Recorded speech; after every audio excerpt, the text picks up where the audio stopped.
Bonjour, bonjour, je m'appelle Soraya Floraya, aka Maximiliane Baonla, et je participe à la première édition du challenge 100% femmes soncotoises, dont le thème est de savoir comment la soncotoise peut-elle contribuer au développement du quartier.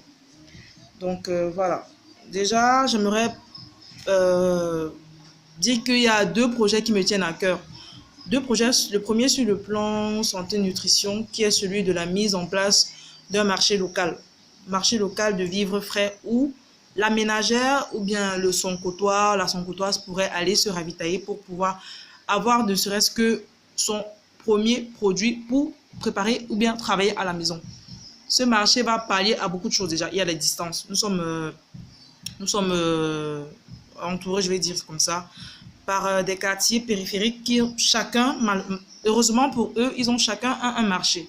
Donc du coup, l'habitant de son côté, s'il veut faire ses courses, il ira soit à PK10, soit à Niala, soit à PK8, soit à Saint-Thomas, Lobaba, soit à Cité des Palmiers. Il n'y a pas de marché précis, il n'y a pas de point de vente précis à son côté. Donc voilà un premier projet qui me tient à cœur, qui est de mettre sur pied un marché local où chacun pourrait venir se ravitailler de lundi à samedi ou bien de lundi à dimanche. Mais je pense que en attendant que ce soit effectif, on pourrait commencer déjà par faire ce qu'on appelle la vente, le grand marché. C'est un jour, une fois par mois, le grand marché de son côté. Comme ça, un jour, une fois par mois, le grand marché de son côté, où chacun pourrait venir exposer ses produits et comme ça permettre à son voisin de savoir que, ok, moi je suis capable, moi je suis à même de vendre ceci, mais je vends ceci. Donc, il y a ça qui est le premier projet que je souhaite soumettre aujourd'hui. Et le deuxième projet qui est un programme de lecture pour les tout-petits. En fait, ça consiste en quoi le programme de lecture des tout-petits? Le programme de lecture des tout-petits, c'est un jour qu'on peut prendre en semaine, en week-end, pardon, le dimanche de préférence, et où on donne une classe de lecture aux tout-petits. Ça va pallier au fait qu'ils sont toujours collés, scotchés à la télé. C'est une autre façon de les distraire, mais de façon ludique. Et ça va, on va essayer de développer un truc, un peu comme du développement personnel, mais des tout petits. Parce que ça va développer leur esprit. Chacun pourra venir maintenant exprimer. Parce qu'après cette classe de lecture, chaque enfant devra être à même de dire ce qu'il a retenu et d'expliquer avec ses propres thèmes.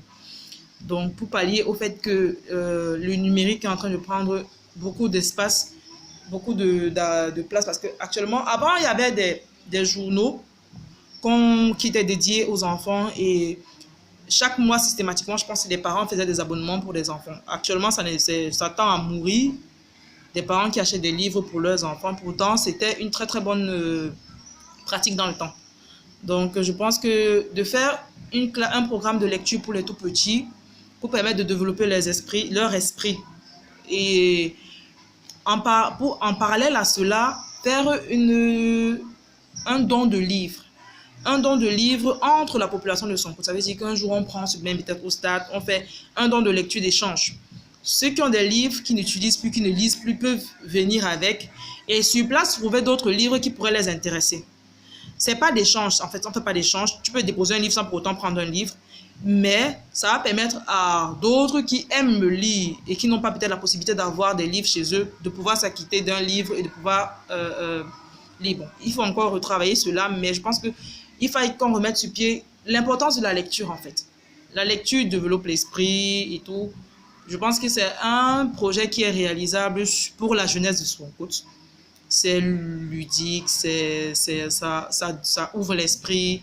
Et je pense que c'est le deuxième projet que je voulais soumettre à votre attention aujourd'hui. Voilà les deux projets qui me tiennent à cœur. J'en ai d'autres, mais je pense que je vais m'arrêter là pour ce challenge. Et sur ce, je vous souhaite une très très bonne journée. Bye bye, bye bye, bye bye.